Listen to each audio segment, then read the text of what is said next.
ನಾಮಕ್ಕೆ ಸ್ತೋತ್ರ ಉಂಟಾಗಲ್ಪಡಲಿ. ಪ್ರೀತಿಯುಳ್ಳ ದೇವಜನರೇ, ಯೇಸು ಕ್ರಿಸ್ತನ ಹೆಸರಿನಲ್ಲಿ ನಾನು ನಿಮ್ಮನ್ನು ವಂದಿಸುತ್ತೇನೆ.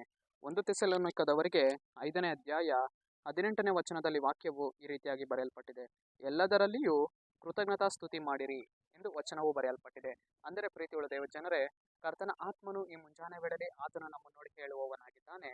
ಮಗನೇ, ಮಗಳೇ, ಎಲ್ಲದರಲ್ಲಿಯೂ ನೀನೇನ್ ಮಾಡು, ಕರ್ತನಿಗೆ ಕೃತಜ್ಞತಾ ಸ್ತುತಿಯನ್ನ ಮಾಡು.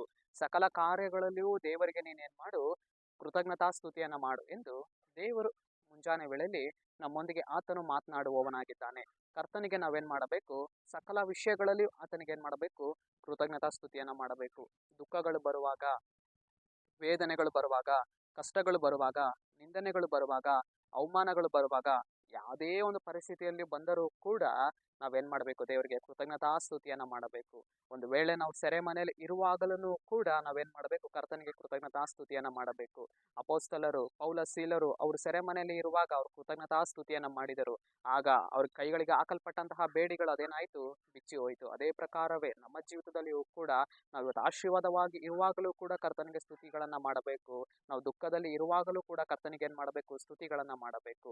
ಪ್ರೀತಿಯುಳ್ಳ ದೇವಜನರೇ, ಕೃತಜ್ಞತಾ ಸ್ತುತಿಗಳು ನಮ್ಮ ಜೀವಿತದಲ್ಲಿ ಇರುವಂತಹ ಎರಿಕೋ ಕೋಟೆಗಳನ್ನ ಬೀಳಿಸುವಂತದ್ದಾಗಿದೆ. ಕೃತಜ್ಞತಾ ಸ್ತುತಿಗಳು ನಮ್ಮ ಜೀವಿತದಲ್ಲಿ ಇರುವಂತಹ ತಡೆಗಳನ್ನ ನಿವಾರಣೆ ಮಾಡುವಂತದ್ದಾಗಿದೆ. ಕೃತಜ್ಞತಾ ಸ್ತುತಿಗಳು ನಮ್ಮ ಕೈಗಳಿಗೆ ಹಾಕಲ್ಪಟ್ಟಂತಹ ಬೇಡಿಗಳನ್ನ ತೆಗೆದು ಹಾಕುವಂತದ್ದಾಗಿದೆ. ಆದುದರಿಂದ ನಮ್ಮ ಜೀವಿತದಲ್ಲಿ ಅನುದಿನವೂ ನಾವು ಕೃತಜ್ಞತಾ ಸ್ತುತಿಗಳನ್ನ ಮಾಡೋಣ. ಸರಿ, ನಾವು ಪ್ರಾರ್ಥಿಸೋಣ.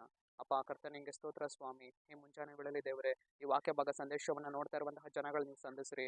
ಕರ್ತನೆ, ನಿನ್ನ ಜನರ ಜೀವಿತದಲ್ಲಿ ಸ್ವಾಮಿ ನಿನ್ನ ಕ್ರಿಯೆಯನ್ನ ಮಾಡಿ ದೇವರೇ, ಕೃತಜ್ಞತಾ ಸ್ತುತಿಯಲ್ಲಿ ನಿನ್ನ ಜನರನ್ನು ನೀನು ನಡೆಸುವುದಕ್ಕಾಗಿ ಸ್ತೋತ್ರ. ಸಕಲ ವಿಷಯದಲ್ಲಿಯೂ ನಿನ್ನ ಜನರನ್ನು ಕೃತಜ್ಞತಾ ಸ್ತುತಿಯಲ್ಲಿ ನಡೆಸುವುದಕ್ಕಾಗಿ ಸ್ತೋತ್ರ. ನಜರೇತಿನ ಯೇಸುವಿನ ನಾಮದಲ್ಲಿ ತಂದೆಯೇ, ಆಮೆನ್.